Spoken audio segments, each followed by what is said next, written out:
now more than ever, people need to go within and plug into that cellular memory, plug into divine source, detach as much as possible from the matrix.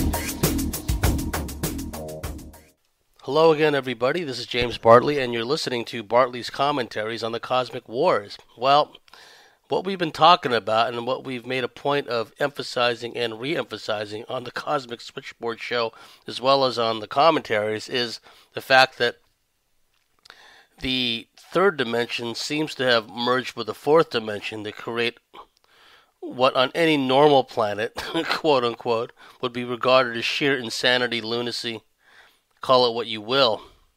Now, finally, we're starting to see that the mainstream, not really the mainstream, but let's say the surface level truth movement, in particular AJ, Alex Jones, and others, are finally starting to catch on to the fact that we're dealing with hordes of organic portals, as Tom Montauk would call them. And, they go under many names. I'm sure Tom has his own definitions for, various states of muted conscious awareness and entity infestation. Because we're seeing across the board more and more people taken up as host, the normalizing of aberrant, sadistic, perverted behavior, because the powers that be, this Luciferian demiurgic spirit, this Wetico spirit that the Native Americans talk about, has overtaken so many people because of these people's genetic spiritual predisposition to be taken up as a host. And now we're seeing all across the board this bitter harvest of all these entity-infested people popping up, all these bizarre and perverse rules and regulations, statutes coming up, which are invasive in the extreme, which are predatory in nature. And I've been talking about this, but it's all symptomatic of what's going on. I talked about the Safe Schools pedophile grooming agenda, talked about the criminalization of using the wrong pronouns on people. Well, a story just broke recently. Actually, it's about a month old now. Poor little girl, first grader, was sent to the principal's office for calling a transgender student, another first grader, by the wrong pronoun. This boy turned into a girl, and when the other girl, saw him/her on the playground, the girl innocently referred to the boy by his previous boy name. Hey, so-and-so, referred to him by the name that she knew him by the previous year. But lo and behold, the boy had changed had his gender changed. Here's an article from truthrevolt.org, but I first came across this article in a conservative writer's blog. First grader sent the principal for calling transgender student wrong pronouns. See, it's begun, folks. Everything has just been turned on its head. Welcome to the fourth dimension. At an elite charter school in California, a first grader was sent to the principal's office after innocently calling a transgender student by their actual gender. There was a little girl who had been in class with a little boy all last year, said Karen Englund, the executive director of Capital Resource Institute, which is speaking on behalf of the girl's family. They're in different classes now, but she saw him on the playground yesterday and called him by his name. The little girl was told, "You can't do that. His name is this name, and you need to call him a her." Then she was called to the principal's office. The girl's family is outraged, Englund said, and has already met with the leaders at Rockland Academy. Their daughter was not punished, but the incident was investigated for potential bullying. The mother said the girl came home crying, telling her she got in trouble at school. I stressed over and over with the principal that I am all for protecting the rights of the transgender child, but my children have rights as well, the mother wrote. It makes me sad that my daughter felt like she was punished for trying to be kind to the kid. This isn't the first controversy to surround the school. At the end of last year, a kindergarten teacher read her class's read her class books on transgenderism just before the male student was reintroduced as a girl. The Washington Times said, at the time, parents weren't notified before the stories were read to the class. Memo to the parents who send their kids to that school, take them out of that school and then sue the hell out of them for fraud, because that's basically what's going on. False pretenses. So all these laws that I've been talking about, where they're making it illegal to call somebody by, I guess, the wrong, from the standpoint of the perps and the control freaks, wrong pronoun. Well, now it's actually playing out, where a poor little girl, a first grader, gets called under the carpet and read the riot act because she innocently referred to a transgender boy by his boy name. Okay, welcome to the fourth dimension. Another aspect of the fourth dimension that we're seeing playing out, we've talked many times in the past about the legalization of what amounts to a rape invasion, where all these people coming from all these countries that have very much of a rape culture, okay, and I've said all the disclaimers I'm going to say about that, okay, not all people that come from these rape culture countries are rapists, but some definitely are, right, and many definitely are. Par for the course as far as the Frankfurt School is concerned, and how they deliberately rigged the system so that justice is not given to those that are victimized by crimes. We're already seeing how a little girl, a disabled girl, was raped by these raping immigrants, and I think it was in Idaho. The perp was let off, not even a slap on the wrist. The father of the young immigrant rapist gives him a high five outside of the courtroom. The parents of the young girl are devastated. The system is designed to work against the victims of crime. It was designed that way. And so now we're seeing with this immigrant rape invasion all over the place, they're bringing that culture in. It's in your face. It's on your body. It's touching you, right? And then in parallel with that, in sync with that, is increasingly we're seeing in America especially the ghoulish, reptilian, demonic. It's bad enough that the cops there are just like shooting every dog in sight, and they're just attacking and shooting people for no reason. That was bad enough. But now what they're doing is, and they have been doing for some time now, throw the Fourth Amendment out the window as far as illegal search and seizure is concerned, needing due process and needing a warrant, all that stuff. People are being pulled over for no reason at all, and they're being subjected to painful and degrading and humiliating and sometimes quite public invasive cavity searches right there in public, where if it's a female that they pull over, then they'll call up some raging steroid-fueled female cop, entity-infested female cop, then she'll show up and then she'll do the cavity search, right? And these are all entity-infested people. They all fit a psych profile. They all fit a genetic DNA profile, a spiritual quotient, if you will, of just all-out entity infestation. And so these female cops are called up, and they gleefully subject these women to painful, degrading cavity searches, vaginal probes, anal probes, etc., etc. And they pull these people over for the flimsiest of excuses. There could be a gale storm outside, and the cop will say, well, I smell marijuana coming from this woman's car. I'm going to pull them over.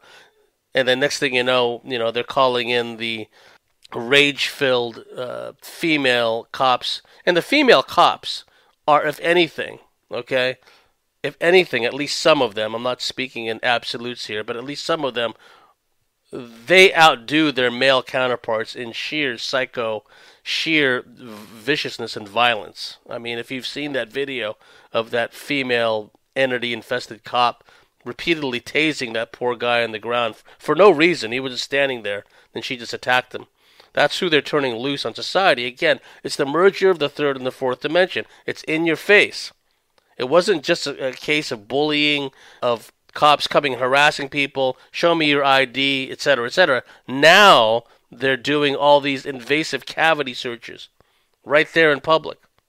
And sometimes what they'll do is They'll pull someone over, and then they'll say, okay, we think you're hiding drugs up your rectum, okay? I kid you not, folks. This is what happens.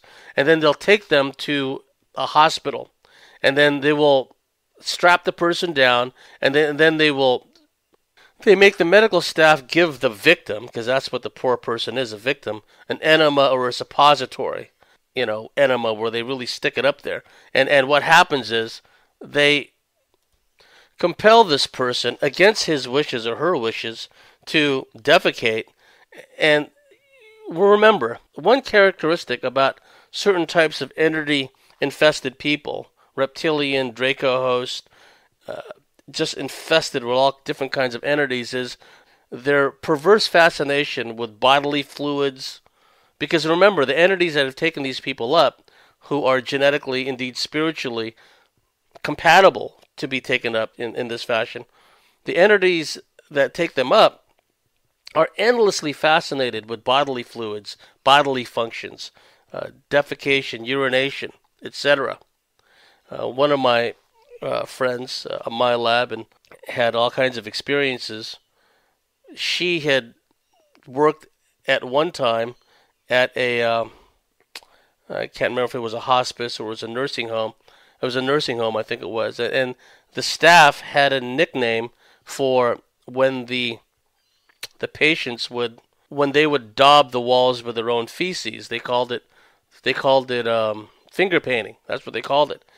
Because, by that point, so many of those people, addled as they are with dementia, they're probably hammered with all kinds of flu vaccinations, etc., and all the pills and meds they make them take.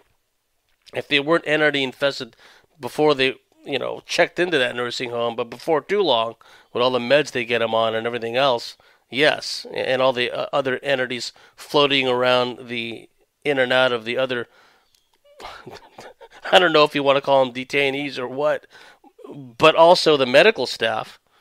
Jerry Marzinski in his research and others have pointed out that, those with second sight, when they go into these medical facilities, ERs, hospitals, they can see entities flitting in and out of some of the medical staff. They can see the shadow beings, the dreaded shadow beings working in and through some of the medical staff, some of the doctors, some of the nurses. Okay, think of Nurse Ratched in, One Flew Over the Cuckoo's Nest, right? So they strap this poor person down. They forcibly give him or her an enema, right? They make the person involuntarily defecate. And these entity-infested cops and some of the entity-infested medical staff, they just laugh. It's the funniest thing. They just soak it all up because there's something about the noxious smells, the bodily functions. I once knew a gal I referred to as demon-infested Deborah, right? And man, she had entities working through her, and to the point where if I was around her for any length of time, I would start to go into a fugue state, right? Go into a fugue state, I would lose all will, lose all volition, and it was almost like the entities working through her had just would manipulate me and do all this other stuff because I just would lose my will around her because she was constantly putting me in a state of confusion. And I've spoken in previous commentaries about how confusion is a psychological warfare, indeed spiritual warfare technique, right? Because when we think of women, we think of them as being, I know this is a stereotype. All the feminists out there are going to, go into a mouth-foaming rage and bang their heads up against their computer monitors when I say this, right? Too bad, so sad. But a lot of us, when we think of women, we think of the fair sex. We think of just like a really pleasant, feminine type of being, right? Well, this demon-infested Deborah was the polar opposite of that. She had this fascination with bodily functions, and she used to say, pardon my Anunnaki, oh, real friends shit in front of each other. So she would leave the bathroom door open, and she would sit there on the throne, and she would be doing her thing, and she would have this demonic cackle, right? Meanwhile, the door is open, noxious fumes coming out, and she was just pushing her perverse behaviors on anyone who happened to be around her, right? It's really, really vulgar behaviors. And it put me in a state of confusion because I'd never been around a woman like that before. It just really shook me to the core, and it put me in a destabilized state. So, the point of relevance is that's an example of an entity-infested person. Indeed, my nickname for her was Demon-Infested Deborah. Of someone who is entity-infested and has this fascination, morbid fascination, perverse fascination with bodily fluids, with bodily functions, defecating, urinating. And so you have this poor victim strapped to this gurney at a hospital, at an emergency ward somewhere, and these entity-infested medical people, if you want to call them that, and these cops are standing around, and they're just soaking it all in. Oh, look at this poor victim. He's just tied down. Because remember, the sadistic impulse, folks. The sadistic impulse of being able to inflict sadistic cruelty upon a helpless, innocent victim who cannot defend himself or herself, that turns them on, okay? You have to understand that their hot buttons are different from our hot buttons. They get sex and aggression. They get it all mixed up because that's their nature. So people are being pulled over all over the place. All you got to do is do a search on people who are accosted by these entity-infested cops, and they're either subjected to a humiliating, painful, invasive cavity search right there on the side of the road.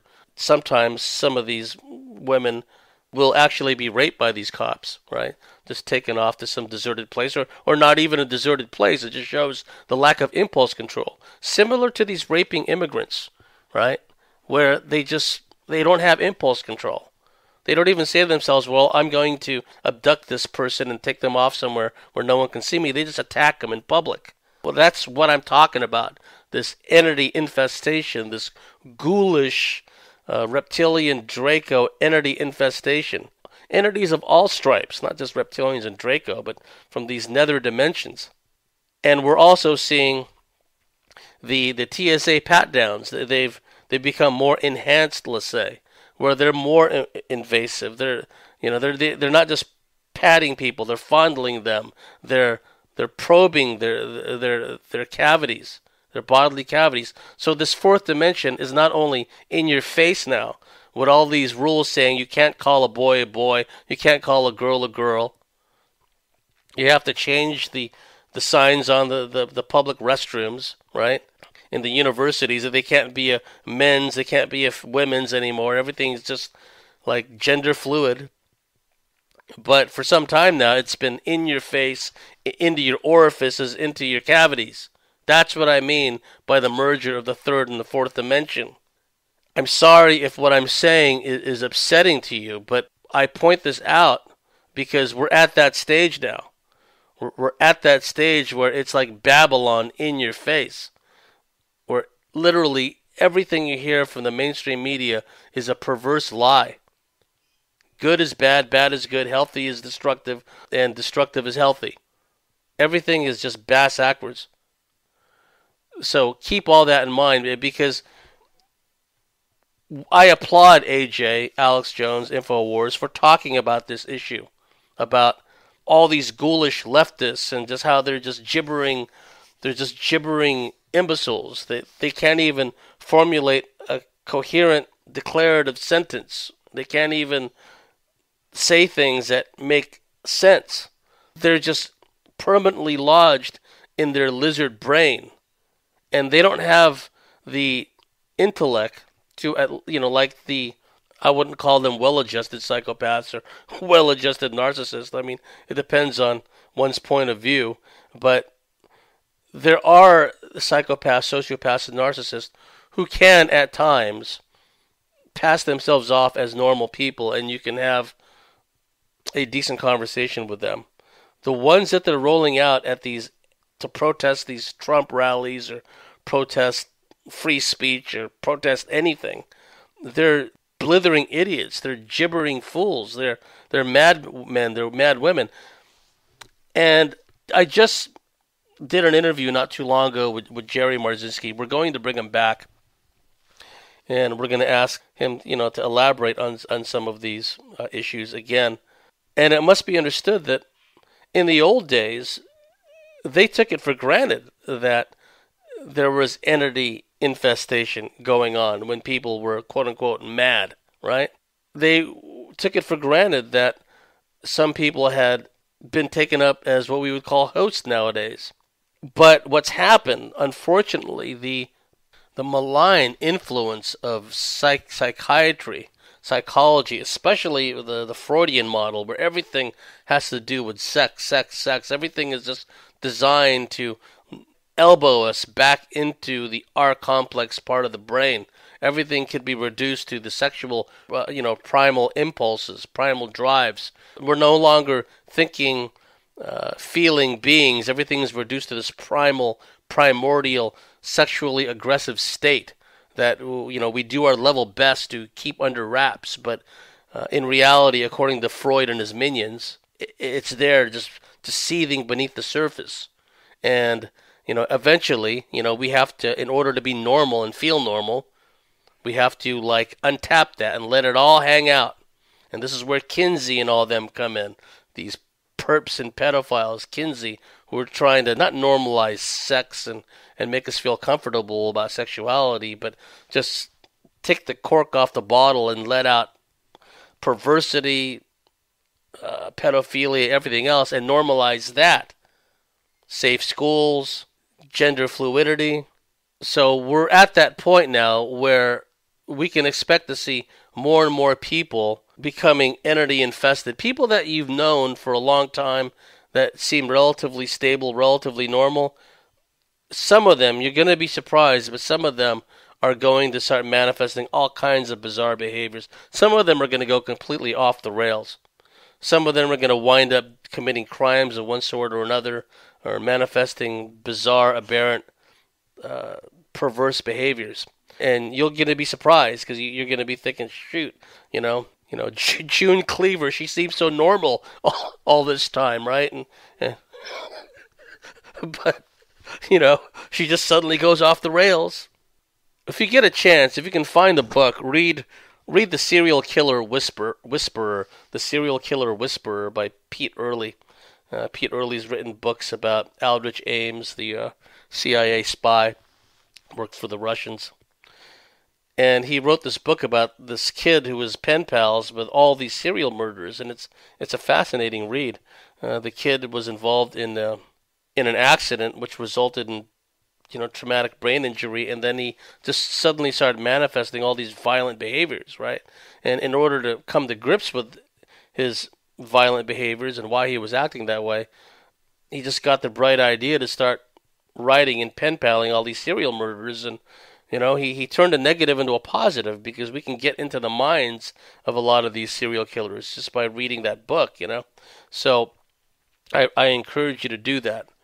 While we're on the subject, let me talk about the psychology of hatred, and in particular, how easy it is to make people hate. Making people hate is the easiest thing to do, folks.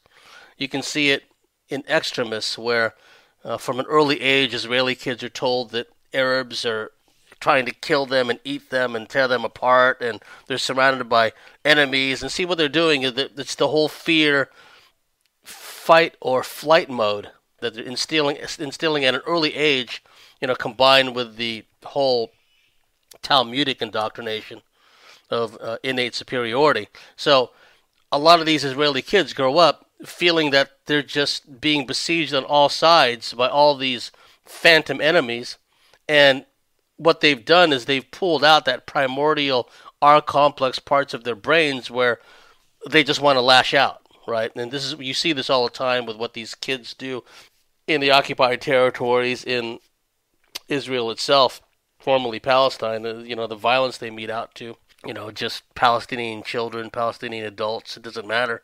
Palestinian elderly, they just lash out at them, because that's how they've been programmed. Genetically, spiritually, psychologically, that's how they've been programmed. And here's the tiresome disclaimer again. I don't mean that every single Israeli kid out there is like this. Indeed, true dear friend of mine is Israeli, born into a family that has direct Mossad Shin Bet connections. This is a wonderful person. Love this person dearly. And clearly, this person is not one of these violent types that have gone out meeting all this mayhem to, hapless people they deem as or have been indoctrinated into believing are subhuman demons, okay? So again, the disclaimer, I don't mean all Israeli kids. Let's make that clear.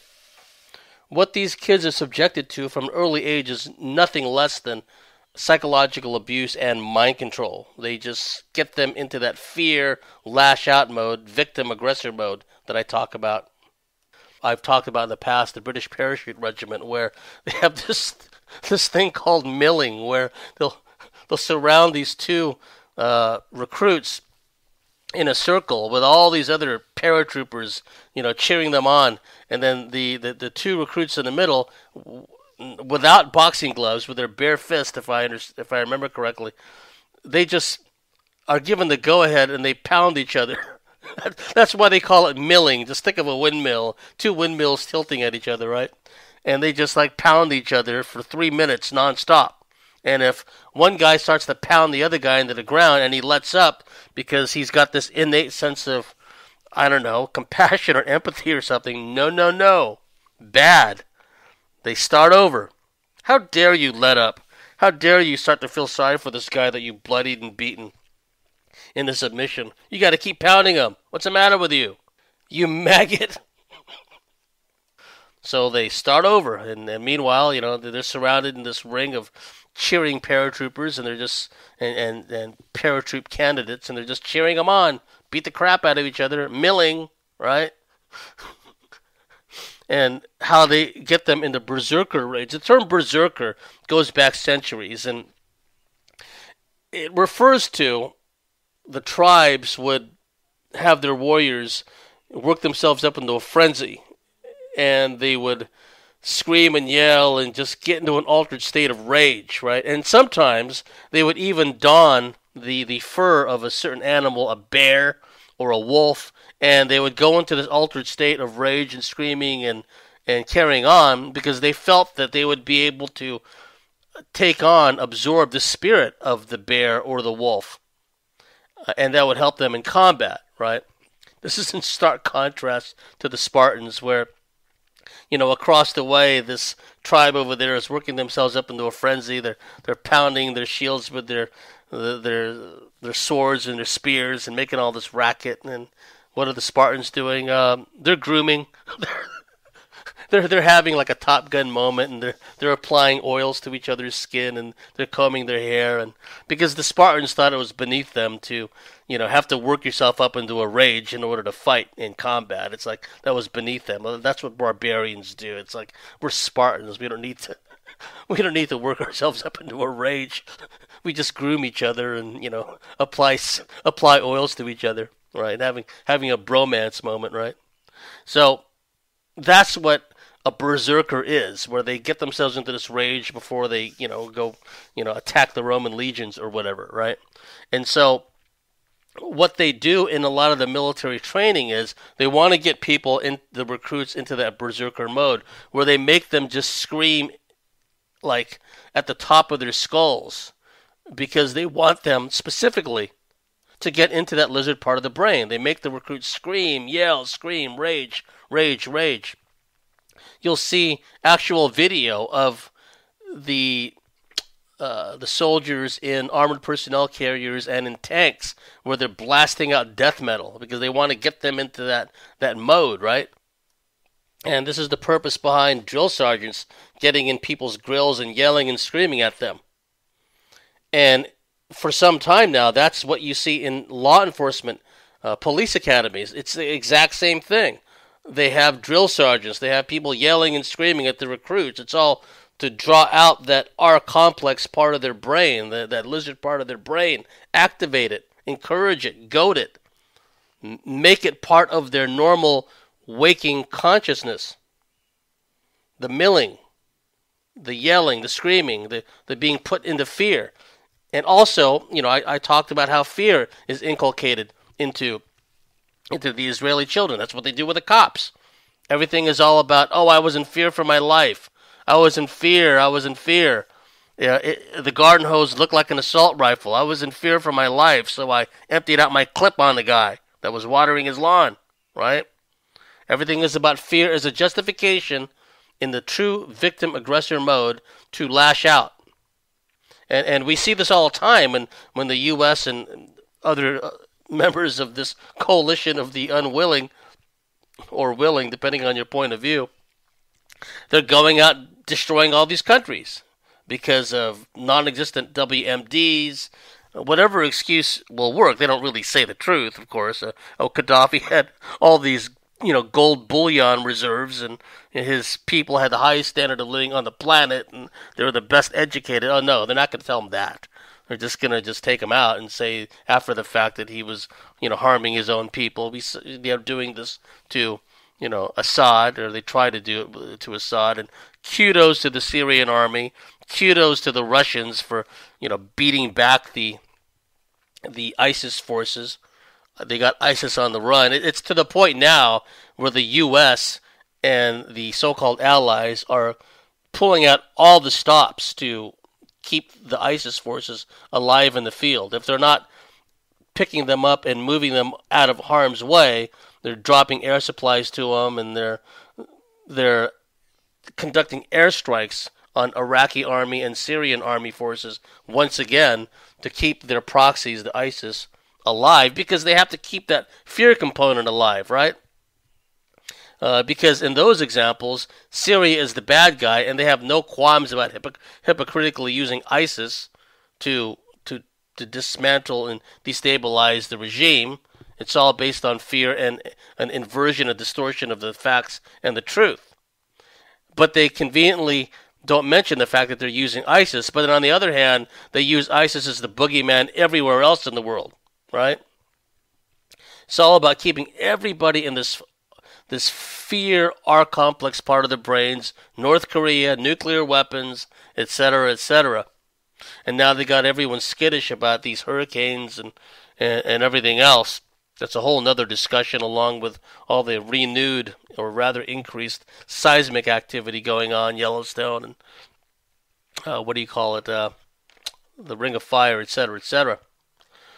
But getting back to the point I was making about hatred and how easy it is to instill hatred in people. And I saw this in the most odd circumstances, right?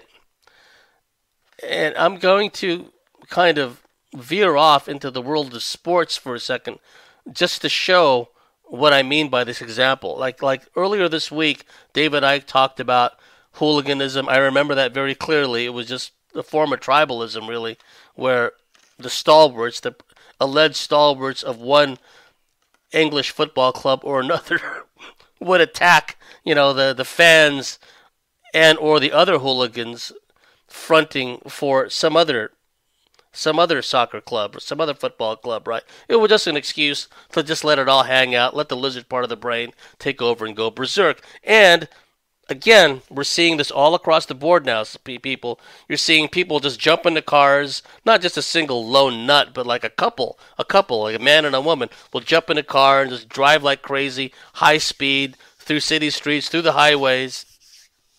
They're just, whatever drugs they're on, whatever entities are motivating them, who knows, but they're just driving like crazy. We're seeing off the wall, off the chart violence, road rage, you name it. It's because of this merger that's taking place, right? Where finally, at some point, a tipping point has been reached in so many people that the voices they've been hearing in their heads. Listen to the Jerry Marzinski interview, if I do say so myself, an instant classic in the field, right? Because I let Jerry talk at length and I don't interrupt him like so many other people would, so many other alleged interviewers. They don't understand the concept of an interviewer. An interview is to debrief the interviewee. I'm not there to just constantly interrupt. Yeah, that happened to me, and then spend 15 minutes describing, basically corroborating what the guest just said, just because I'm having a moment of self-importance and self-indulgence. Oh yeah, that happened to me. Let me tell you what I learned in my findings. And 15 minutes later, I'm still yakking. Meanwhile, that's 15 minutes less that the guest has to speak, okay? So listen to that Jerry Marzinski interview. He's got a lot of, and definitely if you feel so inclined, become a member and listen to part two, because he starts talking about the shadow beings in that one and how they play a role in all the voices in people's heads. But getting back to the psychology of hate, and keeping in mind what David Icke talked about, the hooliganism and all that, and we've seen that also in Latin America, where you would have to have armed security guards escort the football referees on and off the field because the death threats from the fans. Pablo Escobar, that was an extreme example. The late unlamented CIA asset Pablo Escobar, if memory serves, he ordered assassinations for certain referees and certain players, if my memory serves, who didn't perform up to standard, right? What I saw when I moved to San Diego and what I heard when I moved to San Diego shocked me to the core, and it had such a profound effect on so many people in San Diego. Let me explain. I grew up in the San Francisco Bay Area, and I was always a big sports fan. This is back when American Gridiron, NFL, National Football League, was really worth watching. To me, it's a boring waste of time now. See, American sports viewers, especially Gridiron, when I call it that to differentiate it from all these other sports that predated the NFL, that are what we would call football, right? Like, okay, soccer. That Americans had to come up with a name to differentiate football in Europe and South America, etc., from gridiron, right? So so I call it gridiron still to differentiate between football in one country and football in America. And back when I was watching football, there wasn't as many of these time stoppages, play stoppages, which are absolutely meant to fragment the consciousness of the viewer. Back when I watched football, and I started watching football when I was like 5, 6 years old, so that would have been around 1970, 71. I mean, I'm old enough to remember Super Bowl V between the Baltimore Colts and the Dallas Cowboys. For a long time, the Cowboys were my favorite team. My two favorite teams were the Cowboys and the Oakland Raiders, and I had to watch the Oakland Raider games in order to get the scores of the Dallas Cowboy games. And in the process, because I lived in the San Francisco Bay Area, in the process I became an Oakland Raider fan too. And the stoppages of play and the time stoppages were not as common as they are today. And also you add on to that all the countless infractions and penalties. And it seems like some kind of law firm had gotten a hold of American football, American gridiron, and just created all these rules, right? Pass interference. Yeah, you know what? I watch these other sports like Australian Football League, footy as they call it in Australia.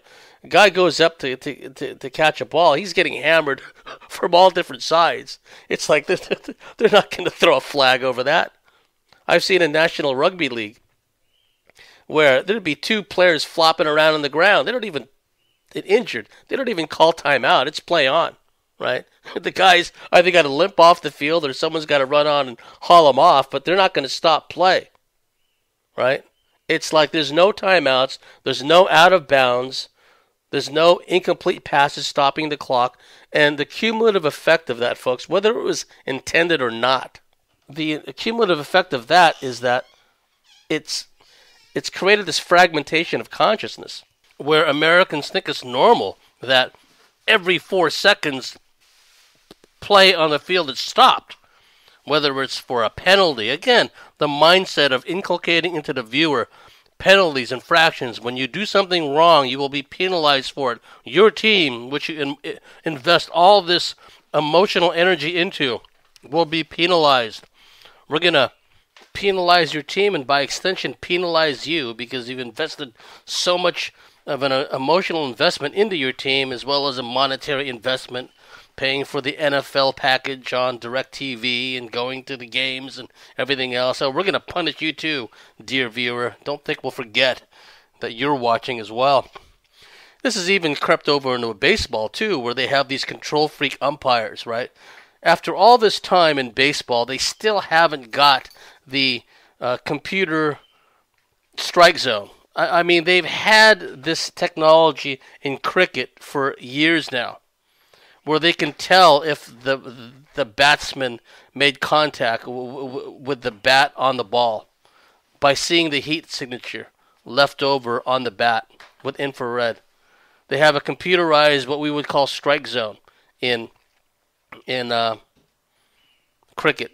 They have all this high-tech stuff they utilize to make sure they get the call right. But, baseball is so bass-ackwards in that regard. And on top of that, the umpiring school seems to produce these control freaks, right? Where, like, in an alternate reality, they'd be some raging cop or something. But in this one, they wound up being an umpire with a complete misunderstanding, or even worse, a floating strike zone. Like a pitch is a strike in the first inning, but it's a ball in the ninth inning, right? When it's in the exact same location, it just drives everybody crazy. The players, the managers, the viewers, and maybe that's the whole idea. I don't know, right? So it's all about fragmentation of consciousness. It's all about getting people to exude all this loosh in the form of disappointment, anger, rage, right? I mean, St. Louis Cardinal fans are still screaming about the umpire, Don Denkinger, at first base, who basically cost the Cardinals that World Series against the Kansas City Royals. So all this stuff still rankles after all this time. And you know what? It's like, yeah, you think you would grow out of that. You think of some of the blown calls in the NFL that cost teams, the chance for becoming Super Bowl champions, whatever the case may be. It rankles. There's this human element of the game, but there's also this inhuman element of the game, and it doesn't help when they seem to recruit these control freaks that wind up being NFL officials or even worse, baseball umpires. I'm a baseball fan more than I am an NFL fan. I really don't watch the NFL until the Super Bowl comes along because to me it's just a bunch of hype, really. The way they endlessly, breathlessly hype two mediocre teams during the regular season facing off on any given Sunday. And, I mean, it's not even a worthwhile game, but the way they hype it up. And then when you watch the game, there's just nothing but penalties, nothing but time stoppages, nothing but play stoppages. It's a joke to people in Europe and elsewhere who watch an NFL game. They can't understand why Americans would put up with it. But Americans are inured to it. They don't know any better. They've just been watching NFL all their life, or, if they're younger than me, they don't remember what it was like in the 70s or the 60s. I started watching the NFL in 1970. The game was a lot different then, right? Nowadays, there's so many play stoppages, and I belabor the point because it's all about fragmentation of consciousness, folks. So you combine that with the other forms of social engineering going on in American sports, the crass promotion of militarization, the utilization of American sports media to promote false flag events like the alleged Boston Marathon bombing and the alleged killing of Osama bin Laden, et cetera, et cetera. It's getting to the point where American sports, it's hard to even watch it. That's why I still like baseball, because for the most part, I can tune out all that stuff, right? And just concentrate on the game. The NFL is the worst, absolute worst when it comes to just pushing all this social engineering. But getting back to the whole thing about hate and the promotion of hate and the relevance of it to sports, when I moved from the San Francisco Bay Area, San Jose, California in particular, down to San Diego, I was shocked at the TV coverage. Because there was one guy on TV, his name was Mel Proctor. He was, at the time, their TV announcer. And every once in a while, Ted Leitner would come on the TV and also do San Diego Padre games. But for the most part, the main TV guy was Mel Proctor. And he used to just spew all kinds of venom towards the other team, the teams that the Padres were playing against. I mean, I've seen him criticize harshly a player just for the way he wore his socks. I kid you not. And what happened over time was, and it didn't take long from what I observed, it inculcated in the minds of so many San Diego Padres fans this venomous hatred, this animosity, this bizarre hatred towards other teams. Now, again, I came from the San Francisco Bay Area, so I grew up listening to the great announcers. The East Coast announcers in team sports in America, they've always got the hype. They've always got the reputations. They've always got all the propaganda working for them. Think of the New York Columbia School of Broadcasters, people like Bob Costas and all of them, right? Dick Enberg, even though for many years he did the California Angels baseball, and he was a very good announcer in baseball, he was still one of those Columbia East Coast kind of guys, right? That you always hear about. But growing up in the Bay Area, I know that the Bay Area had great sports announcers. Bill King for the Oakland Raiders, the Golden State Warriors basketball team. I used to love basketball. Can't watch it anymore. Bill King for many years did the Oakland A's, and he was in the Oakland A's booth with Lon Simmons, longtime San Francisco Giants play-by-play guy on the radio, longtime San Francisco 49ers football announcer, and he and Bill King teamed up in what it amounted to a superstar tandem for Oakland A's broadcasting on the radio. The third man in the booth was Ray Fosse. He was on the receiving end when Pete Rose crashed into him in the 1970 All-Star game, and Ray Fosse, as the catcher, was never the same again, but he was the third man in the booth for many years with Bill King and Lon Simmons, and he was full of baseball knowledge.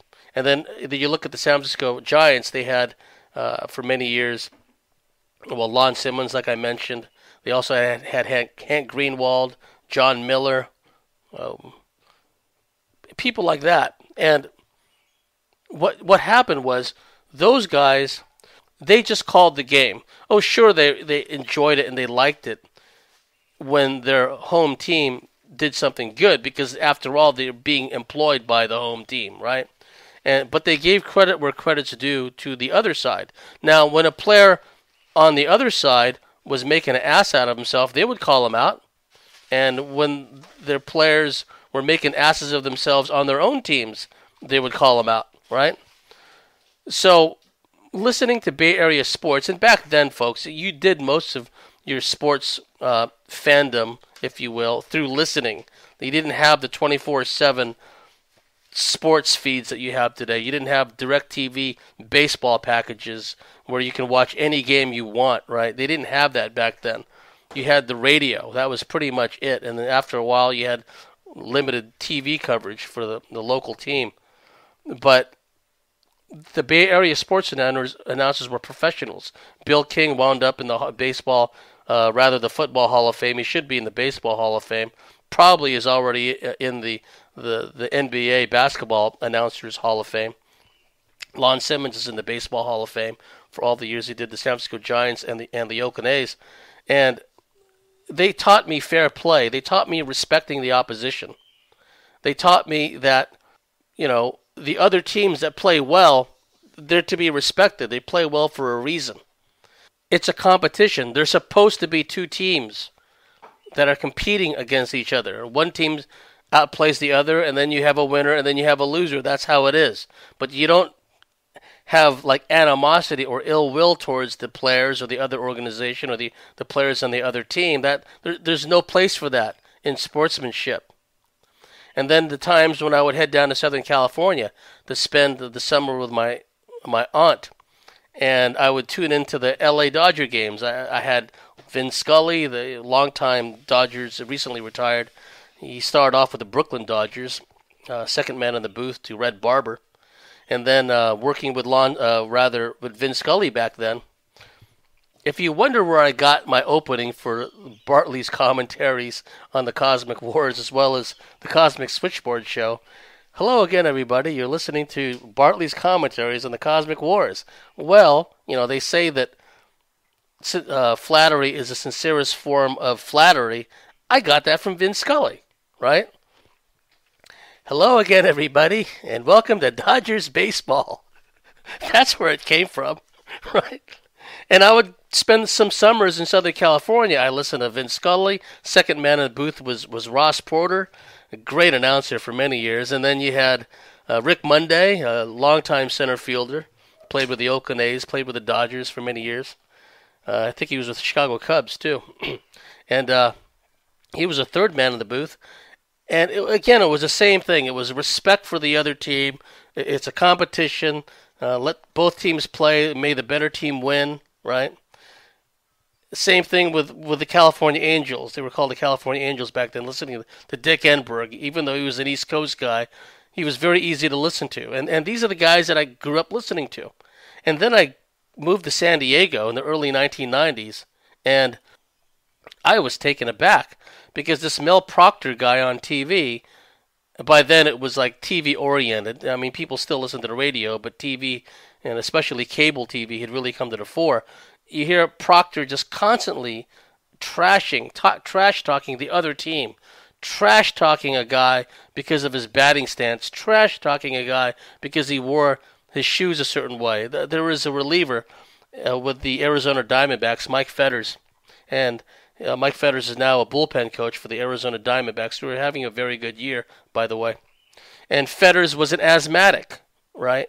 And he used to have to do something on before every pitch, kind of a routine he got into, where he'd have to collect himself and then like look in, to the catcher's sign to get the next pitch, right?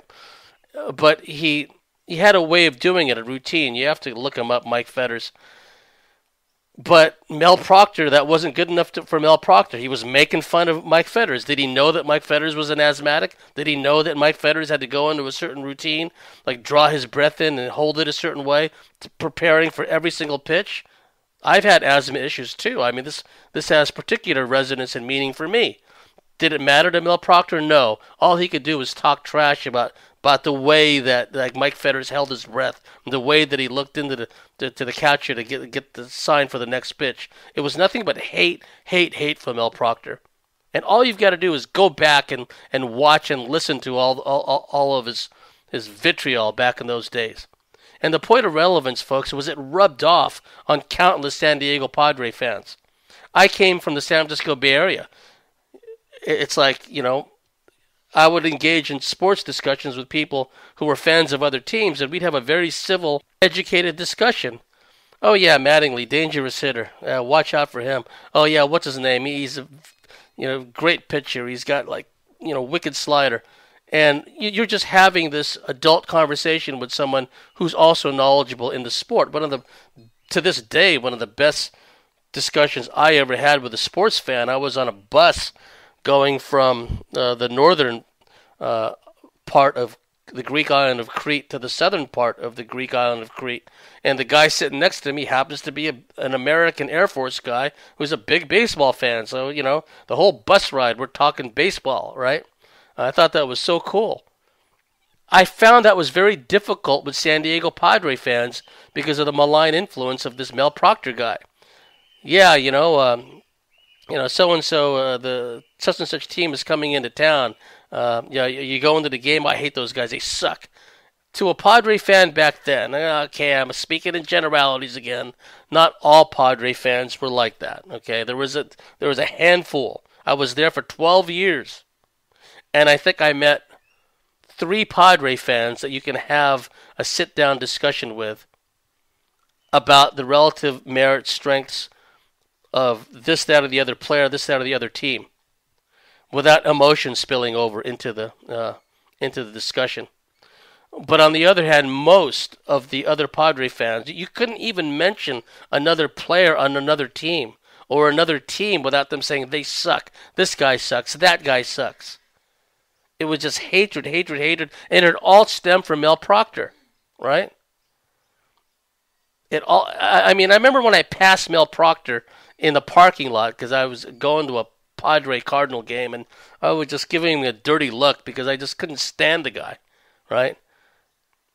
And he'd managed to imbue his hatred and whatever unresolved inner demons that this guy's got, whatever unresolved issues he's got, he managed to imbue that and inculcate the listeners with that same mindset. He infected them with his Wedico. And so for the 12 long years I was in San Diego, that it was just a handful of times I can recall having a sit-down conversation with a San Diego Padre fan where I could actually have an educated, elevated baseball discussion without the person flying off the handle saying he hated this guy, hated that team, this team sucks, that player sucks, right? And it all stemmed from one announcer. That's the point of relevance, folks. That's how easy it is to make people hate. And then, so when you look at all these Antifa types, these social justice warrior types, these not alt left, and that's one name that came up with these people, but these leftists, they're really just hive consciousness communists is what they are. It's so easy to make them hate, folks. It's child's play to make them hate. So I understand the psychology because I've seen it from a sports standpoint where I can't even sit and talk about, this team or that team without someone flying off the handle and getting all upset, right? I almost got into a fight with a guy at a Padre Cubs game. This is the great home run chase in '98, right? And nowadays they bag Mark McGwire of the Cardinals and Sammy Sosa. Oh, those guys were on steroids. Yeah, you know what? You know how many of your sports heroes and whatnot were involved in drug trafficking and involved in, abusing people in the past? STFU, put your negative somewhere else. All these holier-than-thou types. Oh, I'm not going to vote for Mark McGwire for the Baseball Hall of Fame because he used steroids. And yet he votes in these politicians who traffic drugs on a mega industrial global scale. Morons. But I was at this Padre Chicago Cubs game when Sammy Sosa and Mark McGwire were neck and neck for the home run chase in '98, which was exciting because the home run chase, Major League Baseball was happy for the home run chase. They didn't care about steroids because it brought the fans back. Many fans, myself included, a lot of us didn't want to come back to baseball after the '94 player strike. A lot of fans vowed never to come back. And then McGwire and Sammy Sosa and Ken Griffey embarked on this home run chase to break Roger Maris' single-season record. And not even real baseball fans started flocking to the ballparks. Oh, MLB was loving that. It was only later on when they adopted the high and mighty kind of holier-than-thou attitude that they started throwing these players under the bus. The NFL, they have no such qualms. They don't care how many of their players use performance-enhancing drugs, human growth hormone, whatever the case may be. So I'm at this ball game, and I was confronted with one of these Padre fans, right? He was wearing a Padre shirt. I'm there with my Cardinal hat, and there's a family in, Ward and June, and then their 3 kids, and they're all in their Cardinal red uniforms. A lot of Cardinal fans there, actually, at that ballpark. It was the old Jack Murphy Stadium, later became known as Qualcomm Stadium. And I'm standing there just watching the game, and this guy starts talking all kinds of trash, right? He starts talking trash about the Cardinals, about their fans, about the guy wearing the red Cardinal hat, i.e. me, right? So finally, I just told him to shut up. I said, "Look, listen, Tarzan, you better shut your mouth, or I'm gonna knock you on your ass, right?" And he said, "You talking to me? You talking to me?" "Yeah, I'm talking to you. Let's go outside. Let's go into the parking lot." "No, Tarzan, I'm gonna beat your ass right here," right? He didn't say shit after that. And I would have, because when I go to a ball game, a concert, whatever, I'm kind of in the zone, you know what I mean? And I don't want people messing with me, getting into my space. I'm there to enjoy myself. And so when someone starts, crowding in on my, zone, I start to get a little upset about it. And then, because I was also cognizant of the fact that there was a family, kids sitting there. And this guy's, foul mouth. See, in the old days, we just called a player in the opposing team in the outfield or something, "Hey, you're a bum." That was just the worst thing you can ever call another player, especially if it was true, right? But, the vulgarity, the profanity, there's no place for that. But what we've seen in American sports is we've seen the emergence, the rise of this hate vibe. John Kruk talked about it. He was a longtime first baseman. I think he was a left fielder for the San Diego Padres and the Philadelphia Phillies. In fact, he was part of the Phillies squad that played the Toronto Blue Jays in the World Series in the early 90s. And he said, where does all this hate come from? He was referring to the fans, right? And it's symptomatic of what we've talked about, this Wedico demiurgic, if that's a word, spirit. It's like, why can't this Padre fan, who I almost knocked on his ass, why can't he just enjoy the game?